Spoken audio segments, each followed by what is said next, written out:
నమస్తే. నవలా శీర్షిక మేజర్ సంగ్రామ్. రచన కొమ్మనాపల్లి గణపతిరావు గారు. చదువుతున్నది రాధిక. ఇక కథలో పెడితే, చెవులు చిల్లులు పడే హోరు. రోడ్లపై జనం కకావికలైపోతున్నారు. ఇప్పుడిప్పుడే చైతన్యాన్ని పుంజుకుంటున్న నగరం నిశ్చేష్టగా చూస్తోంది. ఫుట్పాత్పై నడుస్తున్న జనం సందుల్లోకి పరుగు తీస్తున్నారు. ఉదయ సూర్యుడి లేత కిరణాలను చీల్చుకుంటూ మిసైల్స్లా దూసుకుపోతున్న కేప్ స్టార్ వేస్ వెనక అనుసరిస్తున్న 2 పోలీస్ జీప్స్. సుమారు 10 నిమిషాలుగా జరుగుతున్న ఆ వేటలో కేప్ స్టార్ టైర్స్ని పంక్చర్ చేయాలని 1-2 సార్లు పోలీసులు ప్రయత్నించి ఆగిపోవడానికి కారణం రోడ్డుపై నడుస్తున్న జనం. ప్రత్యర్థిని నిరోధించే ప్రయత్నంలో అకారణంగా నిరపరాధులు బలి కావటం ఇష్టం లేక డీసీపీ వైర్లెస్లో నగరంలో మిగతా సిబ్బందికి ఏవో సూచనలు ఇస్తున్నాడు మెసేజెస్లా. మరో 2 నిమిషాల్లో కంట్రోల్ రూమ్ నుండి మరికొన్ని వాహనాలు బయలుదేరాయి సాయుధులైన సిబ్బందితో. 90 కిలోమీటర్ల వేగంతో వెడుతున్న జీప్లోని డీసీపీ చాలా ఏకాగ్రతగా కేప్ స్టార్ని గమనిస్తున్నాడు.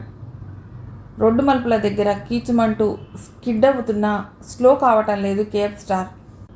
విరిగి విరిగి నేలపై పడుతున్నట్లు ఆ చప్పుడికి భూమి అదురుతోంది. నేరస్తుల్ని అదుపు చేయటంలో అసాధారణమైన ఖ్యాతి గడించిన డిప్యూటీ కమిషనర్ ఆఫ్ పోలీస్ స్వయంగా రంగంలోకి దిగింది. ఒక పటిష్టమైన అంతర్జాతీయ ముఠాని అదుపు చేయాలనే అయినా అతడు కూడా సన్నగా కంపిస్తున్నాడు. మిసైల్లా దూసుకుపోతున్న కేప్ స్టార్ ఏ క్షణంలో అయినా అదుపు తప్పేట్లుంది. అతడి నుదుట స్వేదం పేరుకుంటోంది. కళ్ళు బయర్లు కమ్ముతున్నాయి. ఘడేల్మన్న చప్పుడు. టెలిఫోన్ భవనం సమీపంలోని ఫుట్పాత్ పైకెక్కిన కేప్ స్టార్ గాల్లో 2 అడుగులు పైకి లేచి మళ్ళీ రోడ్డుపై దుమికింది. బాస్టర్డ్! డీసీపీ దవడ కండరాలు బిగుసుకున్నాయి. క్విక్! జీపు వేగం పెరిగింది మరింతగా. మరేదో ఆదేశాన్ని అందివ్వబోతూ అవాక్కైపోయాడు. పేవులు మెలిపెట్టే ఆర్తనాదాలు. అప్పటికే 3 స్కూల్ పిల్లలు కేప్ స్టార్ చక్రాల కింద నుజ్జుగా మారిపోయారు. రక్తపు మడుగులో గుర్తుపట్టే అవకాశం లేనంతగా మాంసముద్దల్లా 3 కళేబరాలు. నరమేధం. ఆగలేదు కేప్ స్టార్. ఆగిన పోలీస్ జీప్లోంచి ఆ సన్నివేశాన్ని చూడలేనట్లు తలవంచుకుని ఉండిపోయాడు డీసీపీ. అది క్షణం పాటే. Follow them. జీపు మళ్ళీ వేగాన్ని పుంజుకుంది. జనం పోగయ్యారప్పటికే. మృతదేహాలుగా మారిన 3 పసిపిల్లలకి చేరువగా షాక్లో స్పృహ తప్పిన 6 ఏళ్ల పాప. భగవంతుడా! చూడలేకపోయారు నేలపై పడి ఉన్న శవాల్ని. ఏ తల్లి బిడ్డలో! ఓ వృద్ధురాలు కన్నీళ్లు పెట్టుకుంది. గీత! స్పృహ తప్పిన 6 ఏళ్ల పాపని చేరుకుంది ఓ అమ్మాయి ఉద్విగ్నంగా కాలేజీకి వెడుతున్న ఆ యువతి చేతిలోని బుక్స్ నేల జారేసి. గీత! పాపని ఒడిలోకి తీసుకుని నెమ్మదిగా కుదుపుతోంది.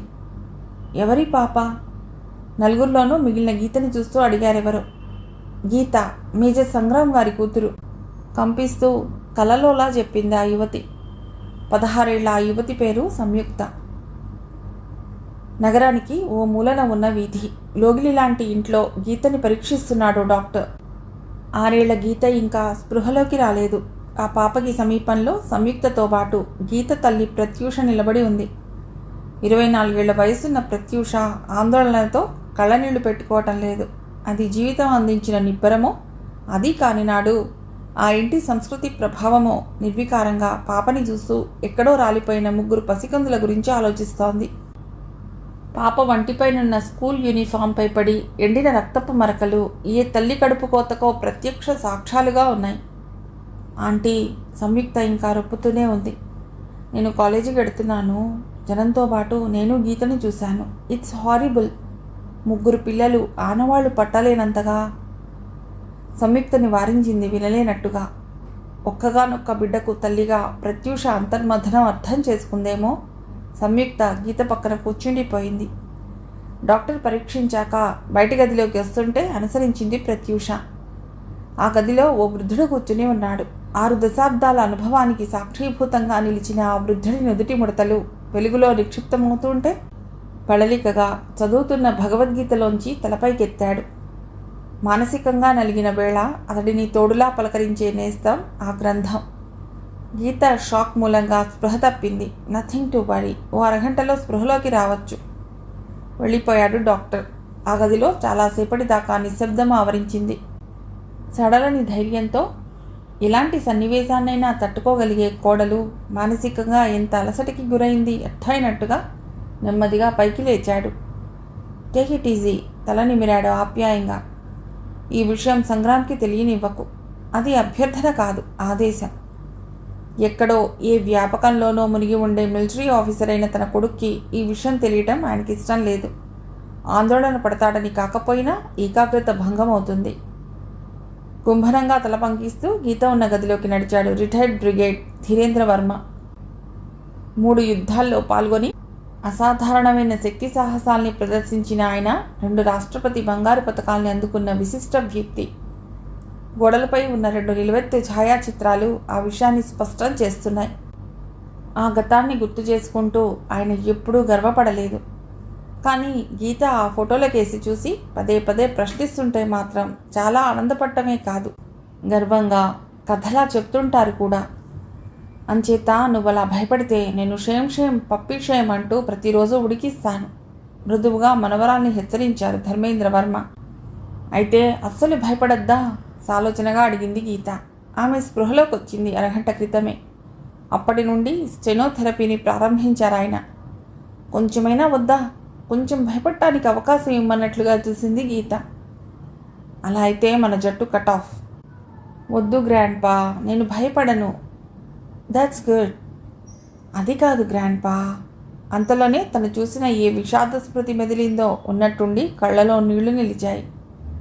మరేమో నా దగ్గర మౌంట్ అసైన్మెంట్ చూసి కాపీ చేస్తుందే సునీత. అది కారు కింద పడి చచ్చిపోయింది. ఈరోజు ఇంటికి రమ్మని. ఆ వృద్ధుడి గుండె కలుక్కుమంది. Forget it I say. అది నా ఫ్రెండ్గా. శాశ్వతాల గురించి అర్థం చేసుకునే వయస్సు కాని గీతని ఒళ్ళోకి తీసుకున్నారు. అలా అయితే నా ఫ్రెండ్స్ చాలామంది నా కళ్ళ ముందే చచ్చిపోయారుగా.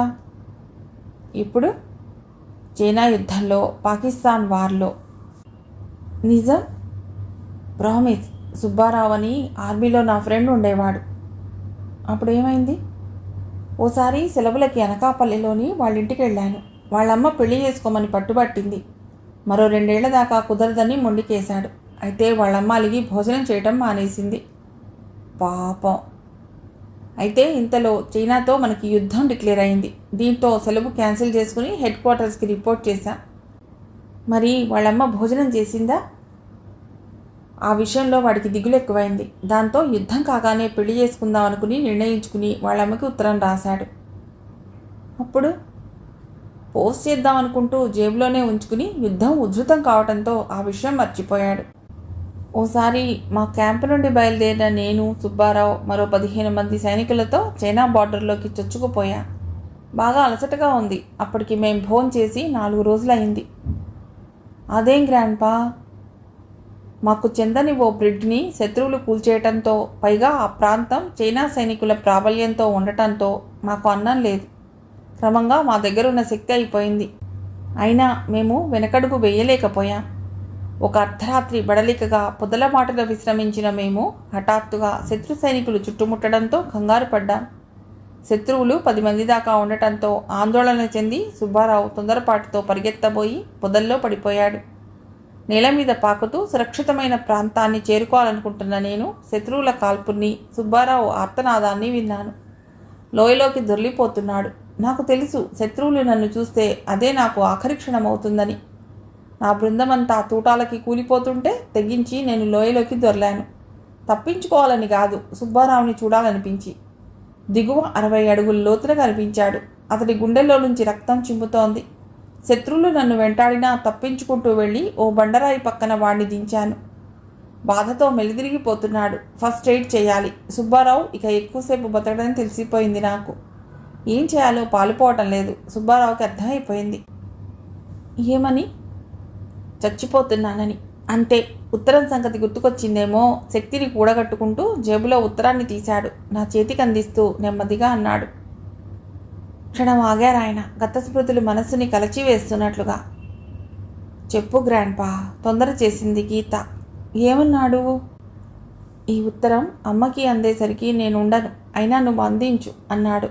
అదే సుబ్బారావు అన్న చివరి మాట. అప్పుడు చూశాను. ఏమిటి? సుబ్బారావు గుండెల్లోకి దూసుకుపోయిన తూట ఉత్తరంపై అడ్రస్ రాసిన వాళ్ళమ్మ పేరుని కాల్చేసింది. ఉత్తరమంతా వాడి రక్తం. అక్షరాలు అలిగినట్లుగా చిరిగిపోయి ఉన్నాయి. మరి అప్పుడేం చేశావు గ్రాండ్పా? కొన్ని క్షణాలు నిశ్శబ్దంగా ఉండిపోయారాయన. యుద్ధం ముగిశాక వైజాగ్ వెళ్ళాను. మరి వాళ్ళమ్మకి ఉత్తరం ఇచ్చేసావా? ఇవ్వాలనుకున్నాను, కానీ అప్పటికే వాళ్ళమ్మ చనిపోయింది. ఆ గదిలో హఠాత్తుగా నిశ్శబ్దం పేరుకుంది. ఎందుకు చచ్చిపోయింది? కొడుకు లేడన్న దిగులు ఆవిడ ప్రాణాల్ని తీసింది. పాపం గ్రాండ్పా.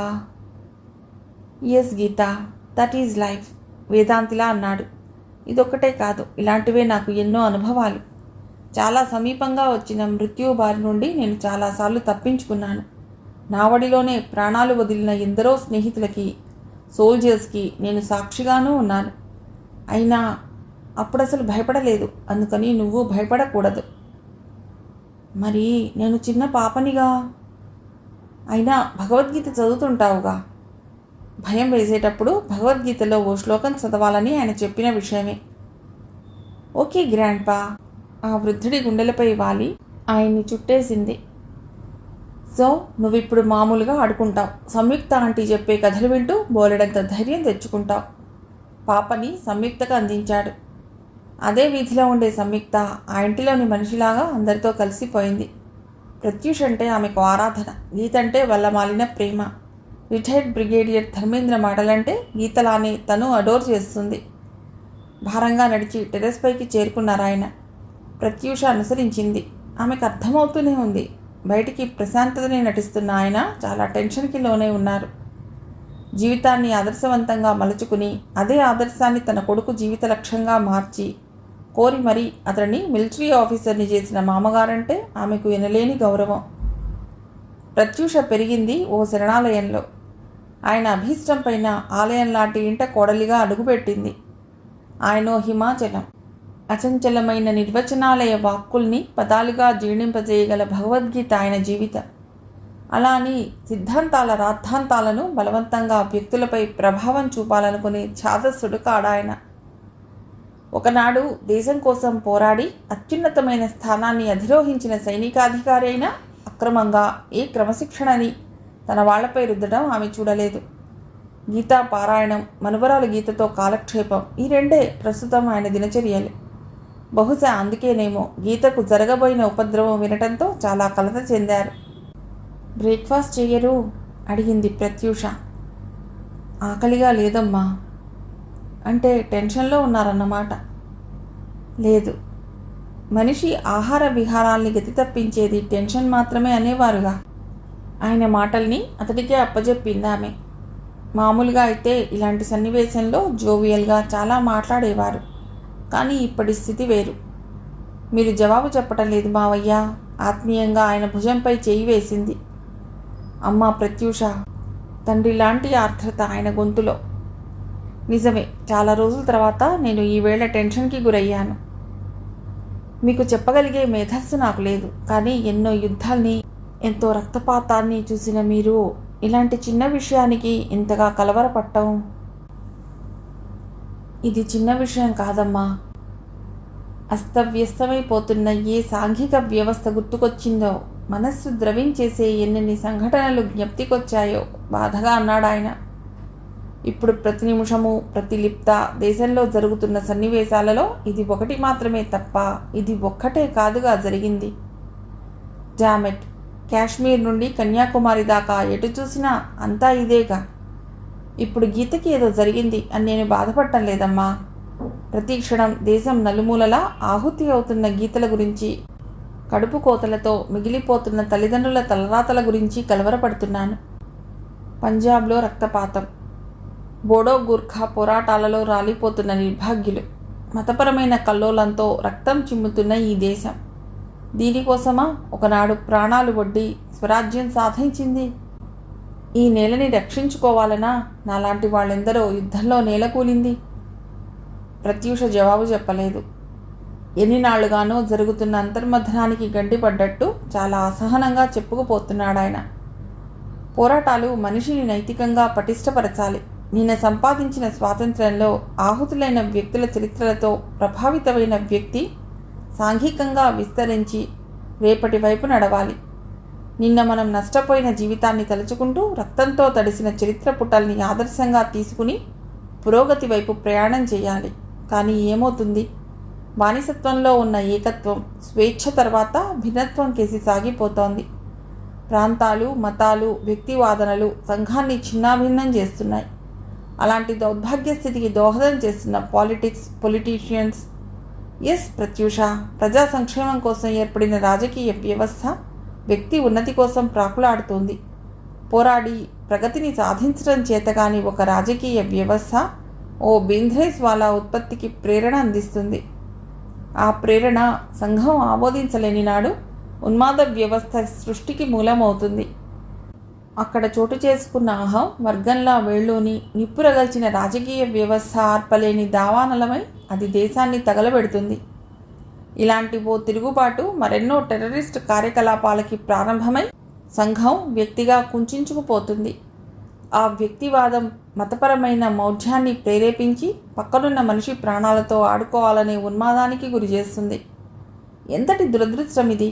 ప్రజల కోసం ప్రజలు ఎన్నుకున్న నాయకులే ఇలాంటి నరమేధానికి కారణమై తమ పదవుల్ని కాపాడుకోవడమే కాకుండా దేశాన్ని రక్షించవలసిన రక్షణ వ్యవస్థకు, నాణ్యత లేని తుపాకుల కొనుగోలుకి, సబ్మెరీన్స్ దిగుమతికి, నేలకూలే A320లని ఈ దేశానికి రప్పించి ఎందరూ ఆహుతి కావటానికి సన్నగా కంపిస్తున్న ధీరేంద్ర వర్మని వారించలేదు. It's a nonsense Pratyusha. ఇంత నికృష్టమైన దేశం కోసం ఆలోచించటం, ఈ మనుషుల్ని రక్షించాలని భావించటం మహాపాపం. అందుకే సంగ్రామ్ని రక్షణ వ్యవస్థలో చేర్పించి పొరపాటు చేశానని తొలిసారి బాధపడుతున్నాను. మావయ్య, విధిగా దేశభక్తిని ప్రదర్శించేవాడు దేశభక్తిని ఓ ఫ్యాషన్గా మాట్లాడే వ్యవస్థని చూస్తూ భరించలేడమ్మా. అసాధారణమైన లోతుల్లోకి చొచ్చుకుపోతూ వ్యవస్థని విశ్లేషిస్తున్న ఆ వ్యక్తిలో దేశంపై ఏహ్యభావం కనిపించలేదు. ఎందుకిలా జరుగుతున్నది అన్న మథనమే ద్యోతకమవుతున్నా దానికి జవాబు చెప్పగలిగే శక్తి ఆమెకే లేదు. కుహన రాజకీయ నాయకులతో నిండిన ఈ దేశంలో మత మౌఢ్యమే తప్ప మానవతావాదం చెల్లుబాటు కాని సంఘంలో భ్రష్టుపడుతున్న ఇప్పటి తరం గురించి త్యాగ నిరతితో ఎంతో కోల్పోయిన ధీరేంద్ర వర్మలు ఇలాగే ఆలోచిస్తారని ఆమెకు తెలుసు. మరో 2 నిమిషాల్లో గీత అక్కడికి పరిగెత్తుకొచ్చింది. గ్రాండ్పా. ఎస్ గీత, తేరుకుంటూ మనవరాల్ని దగ్గరికి తీసుకున్నాడు. రేపటి నుండి రోజు ఉదయం నువ్వు నాతో పాటు స్కూల్కు రావాలి. ఎందుకమ్మా? ఉత్సుకతగా అడిగారు ఆయన. బాడీగార్డ్లా అన్నమాట. It's fine. పైకెత్తుకున్నాడు మనవరాల్ని. ఇక నుండి నేను నీకు బాడీగార్డ్. రోజు స్కూల్కి పంపడం, స్కూల్ నుండి తీసుకురావడం నా డ్యూటీ, సరేనా? గీత ఇంకా అదే సంఘటన విషయంలో భయపడుతుందని ప్రత్యూషకి అర్థమైపోయింది. ఆ స్థితిలో సైతం ప్రత్యూష ఆలోచిస్తుంది. అంత నిర్దాక్షిణ్యంగా పసిపిల్లల ప్రాణాలు తీసి వెళ్ళిన ఆ వ్యక్తులు ఎవరై ఉంటారు? మిట్ట మధ్యాహ్నం వేళ నగరానికి సుమారు 10 కిలోమీటర్ల దూరంలో అనూహ్యమైన ఓ సంఘటన జరిగిన సూచనగా కేప్ స్టార్ వ్యాన్ ఇసుకలో కూరుకుపోయి ఉంది.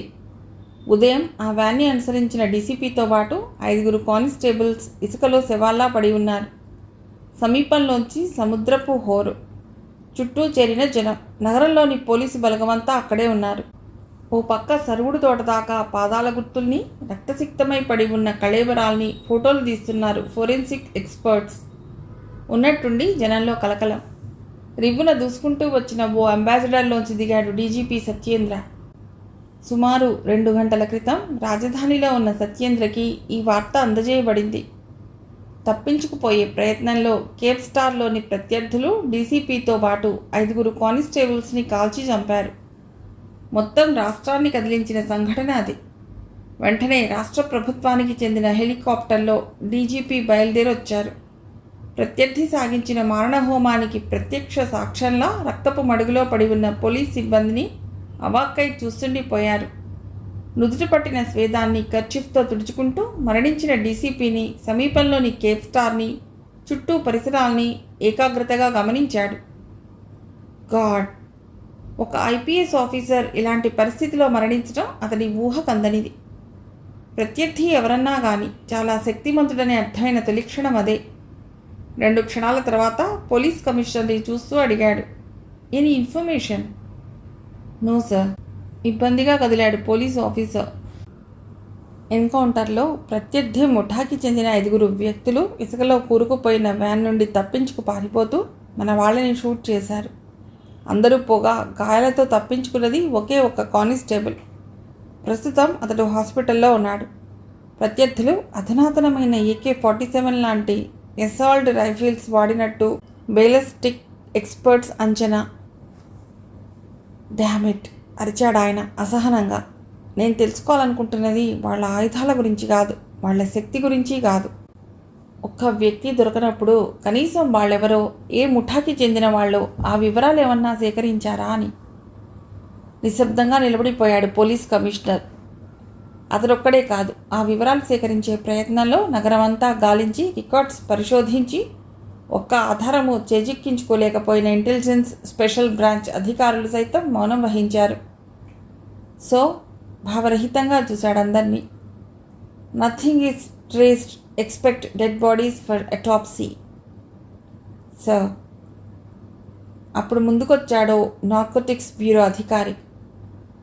ప్రత్యర్థి ముఠాకి చెందిన ఒక వ్యక్తి పట్టుబడకపోయినా మోటివ్ తెలియడంతో పాటు అక్రమంగా రవాణా చేయబడుతున్న 500 కిలోల హెరాయిన్ ఈ వ్యాన్ నుండి మేము స్వాధీనపరుచుకున్నాం. 500 కిలోలు! నిశ్చేష్టుడయ్యాడు DGP. 500 kilos of brown sugar, అది ఈ ప్రాంతంలో. కేవలం ఢిల్లీ, బాంబే లాంటి నగరాల్లోనో లేక గోల్డెన్ ట్రయాంగిల్, గోల్డెన్ క్రీసెంట్ లాంటి ప్రదేశాల్లోనో చేజిక్కవలసినంత మొత్తం తెలుగు రాష్ట్రంలో లభ్యమైంది అంటే ఈ రాష్ట్రం ద్వారా రవాణా చేయబడుతుందా లేక ఈ రాష్ట్రంలోనే ఉత్పత్తి అవుతుందా అతడికి అర్థం కాలేదు. డీజీపీ కారు వైపు నడిచాడు. అతడిని చుట్టుముట్టబోయే పత్రికా విలేకరులకి కలుసుకునే అవకాశం ఇవ్వలేదు.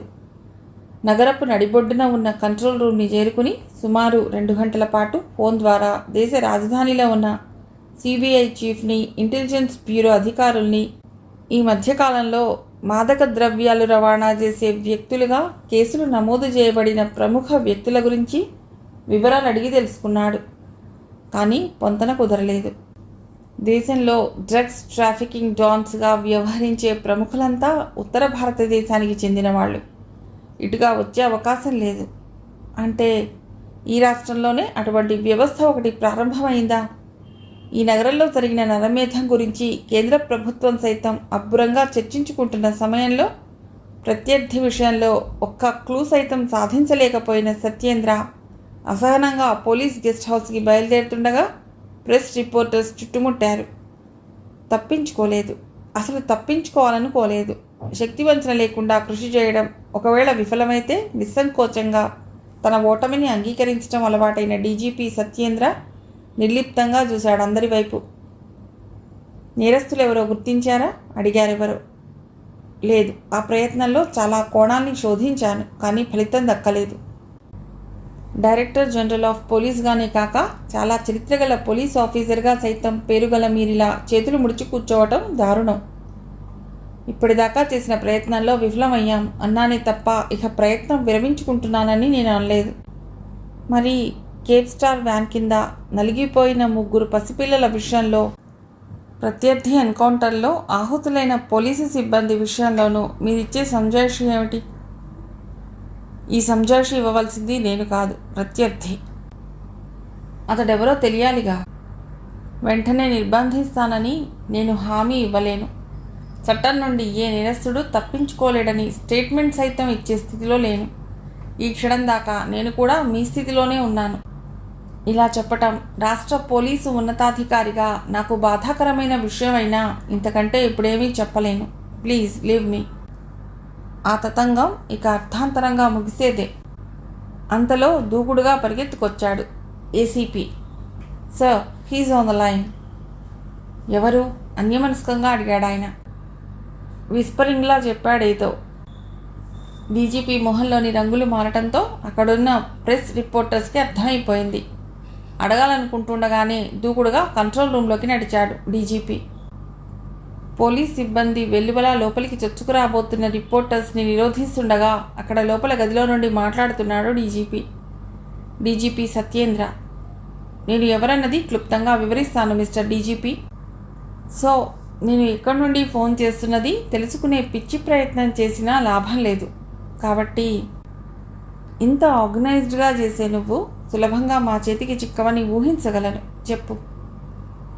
ఇప్పుడు నేను నా ఘనత గురించి మాట్లాడటం లేదు. నేను పోగొట్టుకున్న విలువైన హెరాయిన్ సంగతి తెలుసుకుందాం అనుకుంటున్నాను. డీజీపీ నిశ్శబ్దంగా వింటున్నాడు. నా ప్రయత్నాన్ని నిరోధించాలనుకుని 3 పసిపిల్లల చావుకి, 6 పోలీస్ సిబ్బంది మరణానికి కారణమైన నువ్వు ఇప్పుడు మరో 4 కానిస్టేబుల్స్ ఆహుతి కావటానికి సిద్ధపడవనుకుంటున్నాను. డీజీపీ చెయ్యి రిసీవర్ చుట్టూ బిగుసుకుంది. What do you mean? మరేం లేదు. నగరమంతా నా కోసం గాలిస్తున్న పోలీసు సిబ్బందిలో 5 కానిస్టేబుల్స్ ఇప్పుడు నా అధీనంలో ఉన్నారు. నువ్వు మర్యాదగా నా హెరాయిన్ నాకు అందించకపోతే వాళ్ళని సవాలుగా మార్చి నీకు పంపవలసి ఉంటుంది. డీజీపీ స్తబ్దుడైపోయాడు. ఓకే, ఎలా, ఎక్కడ హ్యాండ్ ఓవర్ చేయాలో చెప్పు. ఈ ఊరికి ఉత్తరాన ఓ పెద్ద అడవి. అడవిలో 6 కిలోమీటర్ల దూరంలో ఓ పాండవుల మెట్ట. ఆ మెట్ట దగ్గర ఓ గుహ. ఆ గుహను ఆనుకుని ఓ చిన్న సెలయేరు. ఆ సెలయేటి ఒడ్డున ఓ రావి చెట్టు. అక్కడ ఆ చెట్టు కింద ఈరోజు సాయంకాలం 6 గంటలకల్లా మెటీరియల్ ఉంచితే మరో అరగంట కల్లా నీ సిబ్బందిని సురక్షితంగా వెనక్కి పంపుతాను. ఫోన్ క్రెడిల్ చేసిన చప్పుడు.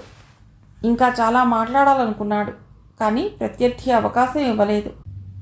ఉద్విగ్నంగా బయటకు వస్తూ చూశాడు లోపలకు చొచ్చుకు రాబోతున్న ప్రెస్ రిపోర్టర్స్ని. Please don't disturb me. DGP ఆగలేదు. మిగిలిన స్వల్ప వ్యవధిలో నిర్వహించవలసిన బృహత్తరమైన పథకం గురించి ఆలోచిస్తూ మరో 10 నిమిషాల్లో పోలీస్ కమిషనర్ ఆఫీస్కు చేరుకున్నాడు. 15 నిమిషాల్లో రహస్య సమావేశం ఏర్పాటు చేయబడింది. నగరంలోని అతి ముఖ్యమైన పోలీస్ అధికారులంతా అక్కడ నిలబడి ఉన్నారు. గోడకున్న డిజిటల్ వాచ్ సాయంకాలం 4 గంటల్ని సూచిస్తోంది. ఫ్రెండ్స్, క్లుప్తంగా చెప్పాడు తెలియని ప్రత్యర్థి పెట్టిన షరతుల్ని. ఈ అత్యవసర సమావేశం ఏర్పాటు చేసింది పరిస్థితి వివరించడానికి మాత్రమే కాదు, చేయవలసింది ఆలోచించడానికి కూడా. మన ఆలోచనల్ని మించి నేర వ్యవస్థ ఎంత ఎదిగిపోతుంది అంటే ప్రజాప్రతినిధుల్ని, పోలీస్ డిపార్ట్మెంట్లోని వ్యక్తుల్ని అపహరించుకుపోయి మనల్ని అదుపు చేయాలనుకోవటం ఈ మధ్య దైనందిన ప్రతిచర్యగా మారిపోయింది. చట్టాన్ని పరిరక్షించే వ్యక్తుల్ని చట్టం నుండి తప్పించుకు తిరిగే వ్యక్తులు ఇలా కట్టడి చేయటం అనారోగ్యకరమైన వాతావరణమైన మనకున్న పరిధిలో ముందుకు దూసుకుపోవడం తప్పనిసరి.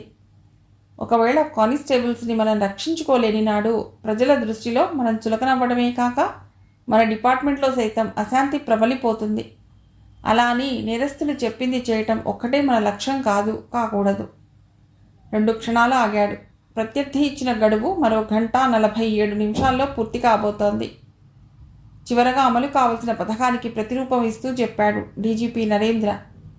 సో, డిఫెన్స్లో కెప్టెన్గా పనిచేసి కమాండో ఫోర్స్లో అనుభవం సంపాదించి ప్రస్తుతం డిఎన్పీగా ఉంటున్న సుధాకర్ సాయుధులైన పోలీసు బలగంతో పాండవుల మెట్ట ప్రాంతంలోని అడవిని గాలిస్తుంటే సరిగ్గా అదే సమయంలో 10 మంది పోలీస్ కానిస్టేబుల్స్తో బయలుదేరిన sub divisional officer Ram Singh నేరస్తుడు చెప్పిన ప్రదేశానికి హెరాయిన్తో చేరుకుంటాడు.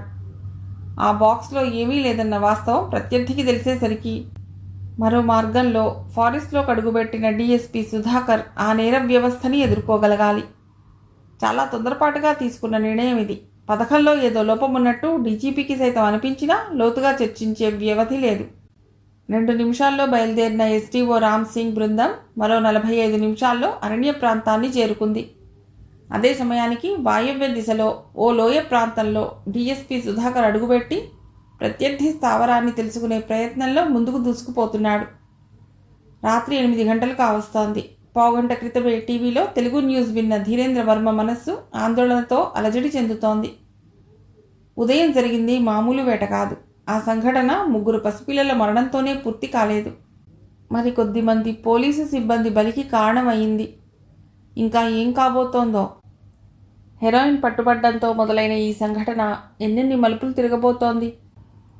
ఒకనాడు ప్రాణాలకు తెగించి శత్రు స్థావరాల మధ్యకు చొచ్చుకుపోయిన సైనికాధికారి ఇప్పుడు చిత్రమైన అలజడితో నలిగిపోతున్నాడు.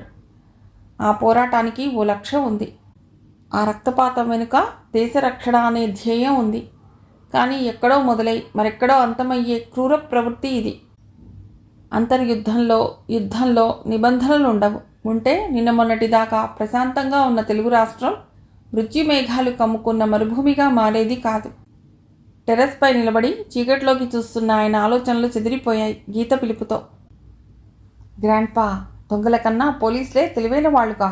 సంయుక్త ఆంటీ కాదంటుంది. సంయుక్తపై కంప్లైంట్ చేస్తుంటే మృదువుగా నవ్వారాయన.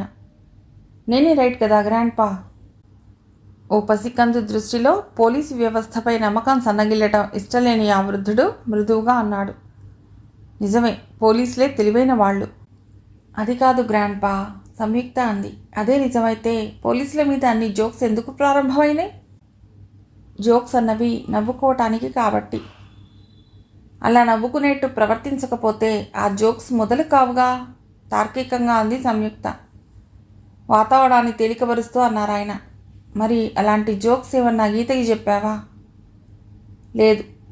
చెబితే గీత ఒప్పుకుంటుందేమోగా. మనవరాలికి వత్తాసు పలకటంతో గీత తాతయ్య ఒడిలోకి చేరింది. ఓ జోక్ చెప్పవలసిన బాధ్యత తనపై ఉన్నట్టు వెంటనే సంయుక్త ప్రారంభించింది. ఓ ఇంటి ఆవరణలో నారింజ చెట్లు ఉన్నాయట. అయితే తెల్లవారేసరికి రోజు కాయలు మిస్ అయ్యేవిట. అప్పుడు ఆ ఇంటి యజమాని సమీపంలోని పోలీస్ స్టేషన్లో కంప్లైంట్ ఇచ్చాడట. అంతే, అక్కడ సర్కిల్ ఇన్స్పెక్టర్ ఓ ఎస్ఐని మఫ్టీలో రాత్రంతా ఆ ఇంటి బయట కాపలా ఉండమన్నట్ట. ఆగింది సంయుక్త. అయితే గీత ప్రశ్నించింది. దొంగని పట్టుకోలేదా? పట్టుకోవాలని రాత్రంతా ఆవులిస్తూ బయట కూర్చున్నాడట ఎస్ఐ. సరిగ్గా రాత్రి 2 గంటలకు ఓ వ్యక్తి ఆ ఇంటిలోంటి బయటకు దూకుతూ కనిపించగానే గవాలన పట్టుకున్న ఎస్ఐ, నీ చేతి మూటలోవి ఏమిటి అంటూ నిలదీశాడు. ఆ వ్యక్తి మూట విప్పి చూపిస్తే బంగారు నగలు కనిపించాయి. నారింజకాయలు కావన్నమాట. గీత తేలిగ్గా నిట్టూర్చింది. సరిగ్గా నీలాగే ఆ ఎస్ఐ కూడా రిలాక్స్ అయిపోయి ఆ వ్యక్తిని విడిచిపెట్టాట. తెల్లవారాక తెలిసింది ఆ ఇంట్లోనే రాత్రి బంగారు నగలు దొంగతనం జరిగిందని. నవ్వేశాడు ధీరేంద్రవర్మ. గీత ఉడుక్కుంది. మరి ఆ ఎస్ఐ నారింజకాయల దొంగ కోసం కూర్చున్నాడుగా, అందుకే పట్టుకోలేదేమో. అది అతడి తప్పెలా అవుతుంది? యూర్ రైట్ గీత. ఆ ఎస్ఐ చాలా డ్యూటీ మైండెడ్ అయి ఉంటాడు. అందుకే నారింజకాయల దొంగల కోసం ఎదురు చూస్తూ ఆ దొంగను వదిలిపెట్టాడు. చెబుతూ ఇక ఆ చర్చను తుంచేయమన్నట్టుగా సంయుక్తను కళ్ళతో వారించాడాయన. అయితే నువ్వు ఇంకా పడుకోలేదా గీత? లేదు గ్రాండ్పా. అదే, దొంగలు ఎత్తుకుపోయిన పోలీసుల గురించి ఆలోచిస్తున్నాను. నీకెలా తెలుసు? నివ్వెరపోతూ అడిగాడాయన. టీవీలో చెప్పారుగా, టక్కున అంది గీత. ధీరేంద్రవర్మ గొంతు తడారిపోయింది. ఒక సంఘటనతో మానసికంగా కదిలిన పసికందు చాలా ఏకాగ్రతగా పరిసరాల్ని చూడటం ప్రారంభించింది. ఎదగటానికి పెరిగినంత అవసరమే, కానీ ఇలా కుంచింపజేసే భయంతో మాత్రం కాదు. నువ్వు తుపాకీ పేలుస్తావుగా గ్రాండ్పా? సాలోచనగా చూసింది గీత. ఓ బ్రహ్మాండంగా. అయితే దొంగల్ని కాల్చి చంపేయి. పాపం పోలీసులు కదా మరి. తాతపై గల అసాధారణమైన నమ్మకాన్ని కూడని ఓ కోరికగా అలా వ్యక్తం చేస్తుంటే నిశ్శబ్దంగా చూస్తున్నాడు రిటైర్డ్ బ్రిగేడియర్ ధీరేంద్రవర్మ. ఉదయ సూర్యుడి లేత కిరణాలు చుట్టుముడుతున్న సంశయంలా నేలని తాకుతున్నాయి. కంట్రోల్ రూమ్లో చాలా టెన్షన్గా పచారులు చేస్తున్నారు డీజీపీ సత్యేంద్ర. 14 గంటల నిరీక్షణలో చాలా అసహనంగా గడిపాడు డీజీపీ. హెరాయిన్ బాక్స్తో పాటు ప్రత్యర్థి చెప్పిన సంకేత స్థలానికి వెళ్లిన ఎన్డీఓ రామ్ సింగ్ రాత్రి 10 గంటల ప్రాంతంలో తన సిబ్బందితో పాటు తిరిగి వచ్చేశాడు. బాక్స్ కలెక్ట్ చేసుకోవటానికి రాలేదెవరు. అది కాదు, తిరిగి రావాల్సిన డీఎస్పీ సుధాకర్, అతడితో వెళ్ళిన సిబ్బంది ఆచూకీ లేదు ఇంతవరకు. ఏమై ఉంటారు? అనుమానించిన ప్రత్యర్థి వాళ్ళని అదుపులోకి తీసుకుని ఉంటాడా?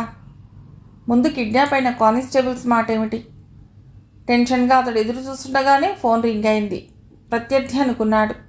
కాదు, మరో స్టేట్ ఎస్ఐ నుండి. సార్, డిఎస్పీ సుధాకర్ని అతడి అనుయాయుల్ని తూర్పు దిక్కున అవుట్స్కర్ట్స్లోని 17వ మైలురాయి దగ్గర రిసీవ్ చేసుకోమని, ఆ విషయం మీకు తెలియజేయమని ఎవరో ఫోన్ చేశారు. అదురుతున్న గుండెలతో బయటికి పరిగెత్తాడు డీజీపీ. ప్రత్యేకమైన ఆదేశాలు జారీ చేయబడినట్టు నగరంలోని అన్ని రోడ్లపై ట్రాఫిక్ అదుపు చేయబడింది. సరిగ్గా 20 నిమిషాలకు 17వ మైలురాయిని చేరుకున్న డీజీపీ కారు దిగుతూ అక్కడ నిర్జనంగా ఉండటాన్ని గమనించాడు. అలికిడి లేదు. మనస్సు కీడుని శంకిస్తుంటే చుట్టూ కలియదిరుగుతూ అప్పుడు చూశాడు నేలపై పొదల మాటున వరుసగా పేర్చినట్లు ఉన్న క్యాఫిన్ బాక్సెస్. ఓపెన్ దమ్, గావుకేకలా అరిచాడు ఆయన. అతడితో పాటు కారులో వచ్చిన 2 ఎస్పీలు వెంటనే రంగంలోకి దిగారు. అంతే ఉలిక్కిపడ్డారు. కానిస్టేబుల్స్తో పాటు సుధాకర్, అతడి అనుయాయుల శవాలు. చాలామంది బుల్లెట్ గాయాలతో ప్రాణాలు వదిలితే డిఎస్పీ సుధాకర్ శవంపై ఒక్క గాయమూ లేదు. మొహం నీలంగా మారి ఉంది. అది కాదు, ఏ విషసర్పం కాటుతోనో బలైనట్టు సుధాకర్ నాసికా రంధ్రాల నుండి, నోటి నుండి నురగ చిమ్మి ఉంది. రక్తం జీలలున్న ఆ నురుగుని చూడగానే గ్రహించాడాయన, సుధాకర్ పాముకాటుతో మరణించాడు. డీజీపీ సత్యేంద్ర వెన్నులో సన్నగా మొదలైన చలి క్రమంగా అతడిని మొత్తం కుదిపేస్తుంటే సుధాకర్ గుండెలపై ఉన్న ఉత్తరాన్ని అందుకున్నాడు వేగంగా. మిస్టర్ డీజీపీ, నేనేమిటో అన్నది తెలియకుండా తొందరపడి నన్ను రెచ్చగొట్టావు. సో నీ వాళ్ళని ఇలా సాగనంపాల్సి వచ్చింది. అన్నట్టు ఇది అంతం కాదు, ఆరంభం మాత్రమే. నువ్వు ఈ ఉత్తరం చదువుతున్న సమయానికి నీ నగరంలో నేను ఆర్గనైజ్ చేసే టెర్రరిజంతో అట్టుడికిపోతూ ఉంటుంది. దమ్ముంటే ఎదుర్కో. Blue pox. హరియప్, కారులో కూర్చున్నాడు వెంటనే. సరిగ్గా అదే సమయంలో నగరంలోని ఓ కూడలిలో రివ్వున సాగిపోతున్న ఓ కారులో నుండి తూటాల వర్షం తుంపర్లలా బయటికి చిమ్ముతున్నాయి. ఉన్నట్టుండి మొదలైన నరమేధంలో కొందరు వ్యక్తులు నేల కొరిగారు. రక్తపు మడుగులో పడి ఉన్న శవాలపై నుంచే అంబాసిడర్ వచ్చిన పనైనట్టు ముందుకు దూసుకుపోయింది. మరో 5 నిమిషాల్లో ఇంకో చౌరస్తా దగ్గర రద్దీగా ఉన్న షాపింగ్ కాంప్లెక్స్పై హ్యాండ్ గ్రనేడ్స్ విసిరారు కారులో ఉన్న వ్యక్తులు. భయంకరమైన విస్ఫోటనం. పీలికలైన శవాలు అస్తవ్యస్తంగా పడ్డాయి. జనం హాహాకారాల మధ్య నుండి ముందుకు పరిగెత్తింది కారు. నగరం మండిపోయింది. రక్తపు మడుగులో రాలిపడిన మనుషుల కళేవరాలు, అగ్నిసాగర తరంగాల్లా చిమ్మే తూటాల మూతలు, డైనమైట్ల చప్పుళ్లతో నగరం కాలుతున్న కాస్టంలా మారిపోతోంది. టెర్రరిజం. ఫిరోజ్పూర్, గుర్దాస్పూర్ చరిత్రల్ని పునరావృతం చేస్తూ బీభత్సం సృష్టిస్తున్న టెర్రరిజం. ఉప్పెన ముంచుకొస్తున్నట్లు జనం కక్కావికలైపోతున్నారు. కంట్రోల్ రూమ్లో కలవరం మొదలైంది. ఉన్న పోలీస్ సిబ్బంది ఎటు వెళ్లాలో తెలియని సందిగ్ధంలో వ్యాన్స్లో దూసుకుపోతున్నారు. 10లు 100ల సంఖ్యలో మారిపోతున్న ప్రజల ఆర్తనాదాలు, ఆందోళనల మధ్య మృత్యునాదాల్లా వినిపిస్తున్న పోలీస్ హారన్ల చప్పుళ్ళు. ప్రళయ ప్రభంజనంలా టెర్రరిజం నగరమంతా వణికిస్తున్న ఆ సమయంలో గీతతో పాటు స్కూల్ దాకా నడుచుకు వచ్చిన రిటైర్డ్ బ్రిగేడియర్ ధీరేంద్ర వర్మ మరో 6 నిమిషంలో స్కూల్ కాంపౌండ్లో అడుగుపెట్టేవాడే. అదిగో అప్పుడు విన్నాడు సుదూరంగా పేలిన డైనమైట్ చప్పుడును, ఆర్తనాదాలు, చెవులు హోరెత్తించే ఆక్రందనలు. అటుగా పరిగెత్తబోతుండగా కనిపించింది రివ్వున ముందుకు వస్తున్న అంబాసిడర్. విషగాలులు వీస్తున్నట్టు జనం వీధిలోకి పరిగెడుతున్నారు. ఏ భయం ముంచుకొచ్చిందో పాప కేక పెట్టింది.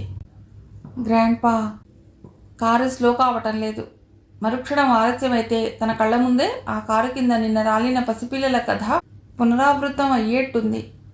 హరియప్. శక్తిని కూడగట్టుకుంటూ రోడ్డు దాటుతున్న పసిపిల్లల్ని తరుముతూ నెడుతూ హడావుడి పడ్డాడు. 1, 2, 10, 15, 20 మంది పిల్లల దాకా వేగంగా కాంపౌండ్లోకి తోసేశాడు. కారు స్లో అయింది. వెనువెంటనే కారులో నుండి వెకిలిగా నవ్వులు వినిపించాయి. అదేమీ పట్టించుకోలేదా వృద్ధుడు. చాలా ఏకాగ్రతగా తన పనిని నిర్వహిస్తున్నాడు. కారు కాంపౌండ్లోకి వెళ్ళబోతుంటే అడ్డంగా రాబోయిన ధీరేంద్ర వర్మ ఊహించలేదు కారులోని వ్యక్తులు అంత పాశవికంగా ప్రవర్తించగలరని. ఓ హ్యాండ్ గ్రెనేడ్ స్కూల్ గోడని కూల్చింది. బాస్టర్డ్స్. అక్కడున్నది పసికందులంటూ చెప్పబోయిన ధీరేంద్ర వర్మ గుండెల్ని ఓ బుల్లెట్ శిథిలం చేసింది. వెనువెంటనే వినోదంలా తూటాలు ఆయన శరీరాన్ని జల్లెడలా మారుస్తున్నాయి. గ్రాండ్పా. గీత ఆక్రందన చేస్తూ ముందుకు పరిగెత్తుకొస్తోంది. Don't come, stop there. ఆ స్థితిలో సైతం మెరుపులా ప్రతిధ్వనించింది ఆయన కంఠం. గీత ఆగిపోయింది వెక్కిపడుతూ. ఒక్క గీత కాదు, ఎందరో గీతల తలరాత చెదిరిపోయే సంకట స్థితి అది. రేపటి భవిష్యత్తు స్వాగత గీతం ఆలపిస్తుంటే రెక్కలు రాని గువ్వల్లా భూపాళాన్ని పాడవలసిన పసికందులు. అంతే, ఆరిపోతున్న దీపం అఖండ కళాజ్యోతిగా మారింది. నరాలు చిట్లిపోతుంటే స్వరాలను పీల్చుకుంటూ మలిగిపోతున్న బ్రతుకు దీపాన్ని మహాప్రస్థానం దాకా మళ్లించాలన్న తెగువతో, భావాగ్ని చాపంతో అడ్డుగోడగా మారి అందుబాటులో ఉన్న ఇనుపచువ్వను చేతిలోకి తీసుకున్నాడు. యముని మహిషంలా పైకి వస్తున్న అంబాసిడర్ బలంగా అద్దాలపై కొట్టాడు. భళ్ళున పగిలిన చప్పుడు. మరో దెబ్బ. కీచుమంటూ ఆగింది కారు. కారులో నుండి 2 తూటాలు కసిగా బయటికి చిమ్మి ఆ వృద్ధుడి గొంతుని చీల్చాయి. బాస్టర్డ్స్! విద్రోహ ఘట్టం నుండి వెనుకడు వేయలేని ఓ ధీరోదాత్తుడి ఆర్తనాదమది. వజ్ర నిర్మితమైన గుండె నిబ్బరం ఇంకా సడలని శక్తితో పోరాడాలనే కోరుకుంది. మరో బుల్లెట్ ఆయన భుకుటిని చీల్చింది. అది పోరాటం కాదు, మృత్యువుతో ఇంకా సాగించాలనుకుంటున్న సంధిలేని సమరం. ఈ నేల కోసమే నెత్తురు రాల్చడం తన జీవిత ధ్యేయం అన్నట్టు తూలిపోతూ కారు బోనెట్ చేరుకున్నాడు. ఇంకా చావని శక్తితో డ్రైవింగ్ సీట్లోని వ్యక్తి కుట్టుకుని అందుకున్నాడు. అదే అంత పటిష్టమైన ముఠాని ఆందోళన పరిచింది. బిగుసుకున్న పిడికిలి క్షణం పాటు ఉక్కిరి బిక్కిరి చేసిందేమో. కారు అదుపు తప్పి గోడను గుద్దుకుంది. అప్పటికే చేరుకున్న పోలీసులు సాయుధులై చుట్టూ నిలబడ్డారు. సరెండర్ వినిపించింది పిడుగులా. ఒకరు ఇద్దరూ కాదు, వందల సంఖ్యలో దిగ్బంధం చేస్తూ ముందుకు నడుస్తున్నారు. తిరుగుబాటుకి కాదు, తప్పించుకోవటానికి అవకాశం లేని పరిస్థితి. అంబాసిడర్లోని 5 ఆయుధాల్ని విసిరి చేతులు పైకెత్తి నిలబడ్డారు. అయినా భయం లేదు వాళ్ళ కళ్ళల్లో. రక్తం తాగే రాక్షసుల్లా నిర్భీతిగా చూస్తున్నారు. సుమారు గంటసేపు నగరాన్ని గడగడలాడించి ఎందరి ప్రాణాలను బలిగొన్న 5 చేరటానికి సైతం జంకుతూ ముందుకొస్తున్నారు పోలీసులు. అక్కడి నేలపై ఓ మూల ఆఖరి రక్తపు బొట్టు దాకా తన చుట్టూ ఉన్న మనుషుల కోసం పోరాడి వీరమరణాన్ని పొందిన ఒక మహోన్నతుడి శవం పడి ఉంది. నిన్నటి లక్ష్యాన్ని నేటి ఆదర్శంగా మలుచుకుని రేపటి తరాలకు సైతం దిక్సూచిగా మారి రాయని చరిత్రలో తొలిపంక్తిగా మిగిలిపోయిన ఓ దారిద్ర్యమూర్తి. నువ్వు రాలిపోతేనే ఓ సురిచిన స్వప్నంలా పదుగురు పాడుకునే పాటలా నీ బతుకు ధన్యమైపోయింది. రెప్పవాల్చకుండా చూస్తున్నాడు డీజీపీ సత్యేంద్ర. మిగిలిన కథ తర్వాతి భాగంలో.